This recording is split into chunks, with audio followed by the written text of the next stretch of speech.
so I thought today we would make a fall soup. So we are going to be making a black bean and roasted salsa soup. I made it for my family last week and it was delicious.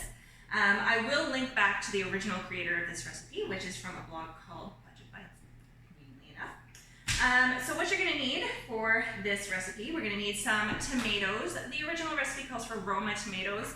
Realistically, whatever tomatoes you can get your hands on will work. If you've got tomatoes in your garden, do feel free to use those. I've got some Ontario Roma tomatoes here. You're going to need 6 of them. We're going to need 1 yellow onion, 1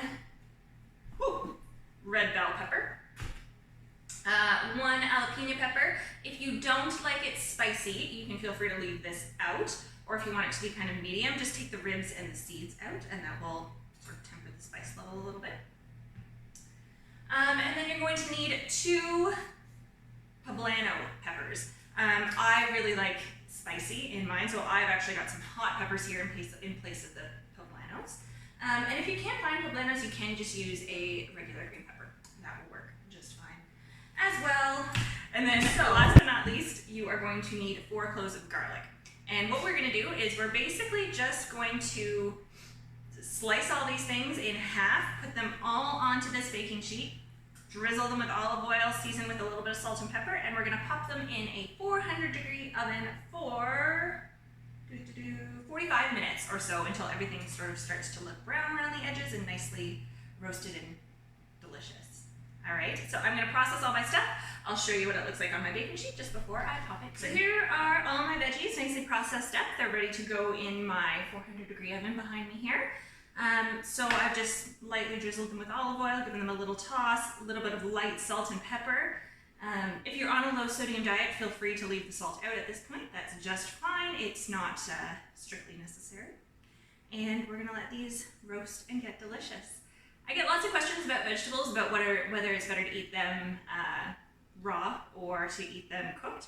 And you know what? A good variety is key, because some nutrients in our fruits and vegetables are actually more bioavailable, meaning they're more available for our body to absorb and use in their fresh state, and then others are more available to us in their cooked state. For example, these tomatoes that we have here are a wonderful source of lycopene, but that lycopene is difficult for our body to use fully when the tomatoes are raw. So by cooking them up, we actually get more of that good lycopene antioxidant into our bodies for our bodies to be able to utilize. So don't fear cooking your vegetables. Eat them raw if you like them raw. Eat them cooked if you like them cooked. Have a good variety. Like they say, variety is the spice. In the meantime, while our vegetables are roasting, we are going to make the base for our soup. And we are going to do that with 2 cans of no salt added black beans. I love using black beans in cooking. You guys know I use them all the time. They're a wonderful protein source, a great source of plant-based protein. Also an excellent source of soluble fiber, which helps keep our cholesterol low. You've probably heard me say they're like a cholesterol sponge. They're also great for keeping you feeling full for longer, making your soup a little bit more hearty and satisfying. And they're also good for controlling your blood sugars and helping regulate your digestive system. So these are a win all around. I'm going to open these up, drain all the liquid out of them, give them a good rinse. And then we're going to need to pop them into a blender. If you don't have a blender, you can use a food processor, or you can use an immersion blender in a soup pot if that's what you want to do. But we want to blend these guys up until they're smooth, combined with some broth. So you can use a veggie broth, a chicken broth, whatever you've got on hand. Okay, so I'm getting ready to puree my beans. To add some liquid to help them along, we're going to add 1 cup of whatever broth you're using into your blender. I'm using a low sodium chicken broth here, or reduced sodium chicken broth. Nobody invited you. And then to the broth, we're going to add both of our cans of beans. If you prefer, you can buy dried beans and cook them up yourself. That's even more budget friendly than buying the cans. And if you're looking for canned and you can't find the ones that have no added salt, buy the regular ones. Give them a really, really good rinse when you get them home, and you can reduce the sodium that sort of stays. Here we go, pop the lid on,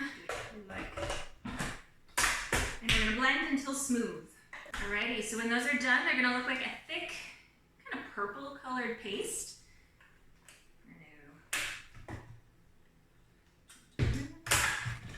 add that directly into our soup. This is really gonna add some nice body and texture to your soup. Don't be alarmed. I know the soup does not look overly appetizing at this stage in the game. I promise you, once you get all of those colors from the lovely vegetables that we're roasting in there, it'll improve.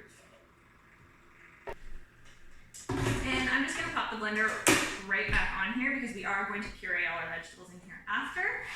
No need to rinse it since we're gonna add it to the beans anyway. In here, we're gonna add another 2 cups of your broth along with some seasoning. So we're also going to add in half a teaspoon of cumin and a little pinch of salt to taste. Once you have added in your broth and your seasonings, we're just gonna cover this, let it hang out over on the stove until our veggies are done and ready to be added into the pot. Okay, so when your vegetables are all nicely roasted up, all you're going to do is transfer them into your blender or your food processor, and we're gonna puree them until smooth. Do be cautious because these are hot items.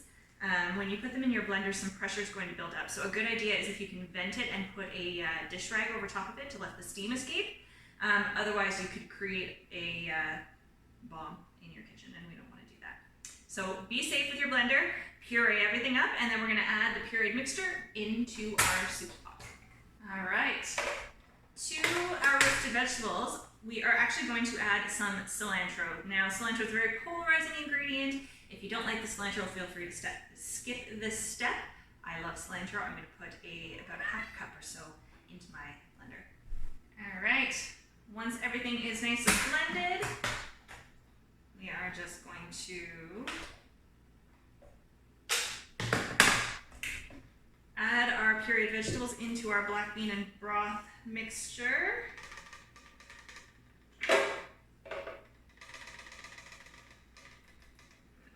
There, good.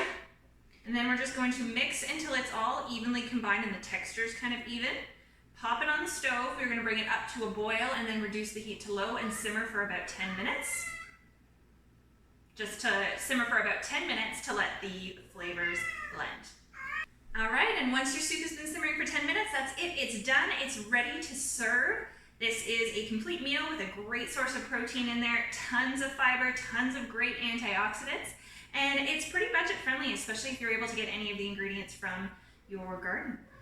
Feel free to serve this one with some grated cheddar cheese on top, some extra cilantro, maybe even some tortilla chips. And I hope you and your family really enjoy it. Take care, everyone. Bye.